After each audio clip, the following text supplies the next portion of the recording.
This is off to a lovely start. So we're here in the morning. This is and very, hold it's on. very This fucking early, man. This is a fucking monumentous occasion we're about to have right now. What? What's going on? Scott's going to tell us about a video game he's been playing. Oh, fuck. I've been playing 2 video games. Which means this podcast can't go up till Friday. But it's worth it because Scott's going to tell us about a video game. I have played the greatest... Shut the fuck up. Let me get through this. This is better than League of Legends. Well, tell everybody what your tweet was. This is what I was tweeting about it, so go and I'm talking about how it's better than heroin because it's pretty goddamn close. I was shaky and oh look, here comes Brian Miggles. Internet's Brian Miggles. Grab a microphone. So I don't usually play a lot of video games. Let me just say that. I mean I do, but I don't have the time for them. Once in a blue moon, a game comes along that pretty much walks up to Scott Bromley. I drop Trout, and it just blows me nonstop. This wonderful fucking, like, toothless, sloppy blowjay is just...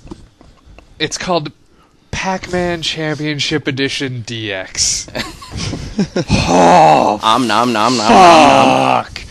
Alright, so it's a sequel to Pacman. It's fucking Pacman. It's not fucking Pacman. It's just Pacman. No, it's not. It's a regular Pacman game. No, it's not. Pacman never ever had a conga line of ghosts. Alright, so what you do now is you go through the maze just like you would in Pacman Championship Edition, except there are green sleepy ghosts all over the maze that Pacman wakes up and then they get pissed and join in a conga line and follow you throughout the maze. So you have about, 20, 30 ghosts following you, but then the magic happens. You hit a power pellet and you can just eat all 30 at once. In this amazing, just fucking orgy of death and destruction. You're whoring out for points. And points. It's power-ups. So you can basically get enough ghosts to go around the entire maze, so you can do an entire lap eating ghosts, which I've done. Exactly. This isn't like the old Pac-Man where there's only like 4 ghosts. At any given time, there can be like 30. Yeah. And you wake them up as you pass them in proximity. But you have to pass them to get the pellets to get more points. And it is fucking amazing. Yeah, it's all about stringing through, like stringing point combinations together. Right, but when Scott's really on his game, it looks like he's from the Matrix. Yeah, it is pretty amazing to watch. I watched him play for like a half an hour. I'm like Tommy. I couldn't take it anymore, and then his eyes started watering. Exactly, that's what I was going to say. The other, Scott, it's the one game that makes Scott not blink. Yeah. I will not blink, and I will stare at that game. And the last game was my hands down game of the decade because it's the only video game that I've played in the last 10 years. It's slowly destroying your brain. Right. You understand that, right? I understand that. But because I'll try to talk to you after you're playing, and you'll be like, I can't talk because I'm so excited. I want to play it again. Yeah. It's like I just came.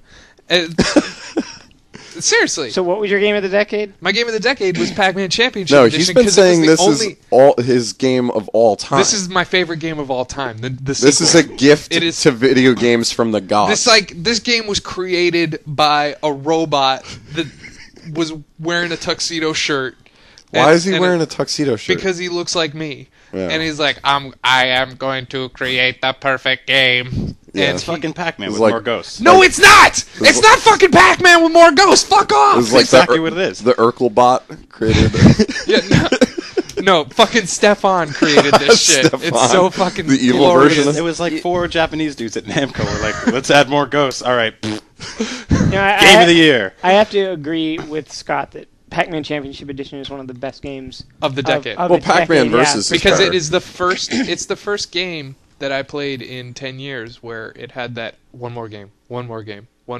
Pac-Man versus was pretty good too. Pac-Man versus was all right. It was fun. Was fun. That is my favorite Pac-Man game, but I haven't played this new Pac-Man game yet. Fucking try it. Go upstairs and try it. If you like more ghosts, it fucking has them. Brian, you look like you just are thinking to yourself, this is not 1984. I mean, yeah, you know what else had that one more game? 1980, fucking Pac-Man. Actually. Yeah. You play Pac-Man and then you're like, oh, well, that decade's over. We're in a new decade. This is with new ghosts. So how many quarters deep are you? Probably like $20 deep at this point. Yeah, $20 deep. Yeah. Okay. This game, if they will not create a better game in the next 3 years. Yeah, back in the day when everybody went to the arcade with like $10. Yeah, Scott went with 50. Yeah, and he had trouble changing. I've been rolling up to that screen playing Pac-Man Championship Edition, putting quarters on it because I got next. Where'd you get the 50? From my father. You know, it's the funniest fucking thing because Mick sits here and he makes my father jokes about me wearing sweaters and destroying rec centers. I don't own a house in New Jersey like you do. What? No, it's upstate New York, and it's not like I own it. It was like gifted. It was gifted by your father. It's even worse. I inherited it from my daddy. Yeah, but you didn't inherit it because your dad's still alive. Your dad gave it to you as a present. My dad, you know what my dad got for me for my birthday? $2 bucks. Yeah. You know, your dad fucking bought you a house. Yeah. Yeah. I'm trying to think of the nicest birthday present I ever got. Anybody? You ever get something like extravagant? My parents never spoiled me on my birthday. Yeah. Not $2. Some money. Yeah, some money. A Go $2 fuck yourself. bill. I hear about some people, the things people get, and I feel unloved. Like Yeah. when my friend graduated from 8th grade, he got a Nintendo 64. My parents were like, "Here's a Spawn action figure." True story. Did you ever have friends who Spawn got action cars, figure. brand new cars for their 16th Yeah. birthday? Brand, like, not like, Yeah. here's a No, I grew up in a 87 Thunderbird. I grew up in a farmer town, so a lot of farmer guys would use it. We bought a truck for the ranch. No, you bought a new truck for your son. Yeah, for his 16th you know what I birthday got on my as a tax 17th write-off. birthday? What, a Corvette? No, a car that I bought myself on my 17th birthday. My parents. Bullshit. Seriously. Brand new car? Brand new car. My Brand parents, new car. You had a job at 15 that would Yeah. facilitate Landscaping, and I saved for 2 years, and I bought a car on my What'd you 17th buy? birthday. It was a Ford Escort. It was red. Ford Escort. It was red. It was horrible. I never liked it, but it was a car. I had it on my 17th birthday. I got a car that was passed down from my dad to my sister to me. By the time I was done with it, I used to think to myself, I wonder how many times farts have been put into this cushion. A lot. That's what you thought to yourself. I had my grandmother's 1987 two-tone Ford Thunderbird with a digital readout, 8-cylinder engine, 5-liter. Fuck, that thing was awesome. Yeah. It was a boat. That's your Red Ryder BB gun? That was my Red Ryder BB gun. It was like this shitty car that would haul ass. We would fucking take it. There was a bump going over to my buddy's house, and we would tear off, going 70 miles an hour, hit the bump, and hit the car so hard on the asphalt that sparks would fly up and over the... Did the muffler drag? Oh, fuck, everything dragged. That fucker went through everything. My buddy slid across the hood and dented it. Oh, really? You don't have any fun cars? You look so bored. I don't give a shit about cars. No, you don't have any fun car stories? What, you got any Mario Kart stories? No. Yeah, that perked up Ryan's guy. What'd you get for a car, your first car, Ryan? I didn't start driving until I was 21. So he's still driving his first car. I am. What did you get? I inherited, along with the payments, a 2000 Pontiac Grand Prix. Wow. That was bought new at the time. I would have put you at like a Plymouth Voyager with the... Dude, when See, I... my What dad, was the fastest you've ever gone in your car? Oh, at least 100, dude. When I was trying to follow Hold on. Ryan to Sunnyvale, it was What? like in following Really? a madman. What? Did you follow me to Sunnyvale? Dude, aren't you legally blind? How can you drive that I don't fast? know if I'm legally blind. The fastest I ever drove, I Jordy drove the fucking spaceship. think the fastest I ever drove was something like 86 because I got a speeding ticket for it. Yeah. Wow. I'm That's lucky. the fastest. My dad is a big gearhead, so he gets cool cars. Ryan put a governor on it so it couldn't go over 70. I will stay within the speed limit. Yeah, we'll see if it's even going up for Friday. Don't worry about it. It's work. Let's keep work out of pleasure. We're trying to pimp your shit. Don't worry about it.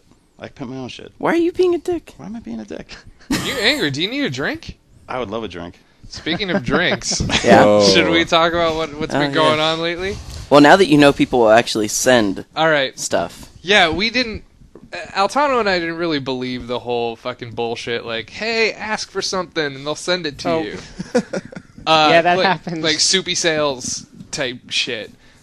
It happened. Altano and I said we wanted the worst alcohol on the planet. I specifically said send us your worst, and Like- not really expecting that they would. And goddamn, people fucking delivered. I gotta say, the first package that we got in the mail was from a guy named Eric, and he attached a note that said, "Enjoy the booze. It's featured on bumwine.com, so you know it's quality." I feel like the type of stuff you guys got, we would go out and try and give to a homeless person at SF, and they'd be like, fuck you. Yeah. I opened it up. Thunderbird wine. Thunderbird white wine. Served chilled. It is. It's the only white wine that will actually. Did you guys actually try it? Not yet. Not yet. So what's going to happen is. I feel like the shipping on most of the bottles that we got was more expensive than the bottles. What's going to themselves. happen is we are going to drink all of this on an episode. All of it on one single episode? Not all of it. Not like. Yeah. What was the date? From the bottom. We're going to be doing this probably on November 3rd. Yeah. So we got that, but we also got from a guy named Nick. He wrote to us and said, "Hey guys, I mailed a package of liquor to Craig for the Nintendo voice chat, as they've been asking. And the call went out for a second week in a row. I felt it was only fair to send something your way as well, since the challenge was to get to the nastiest shit imaginable. Here's my attempt. Enclosed is the following: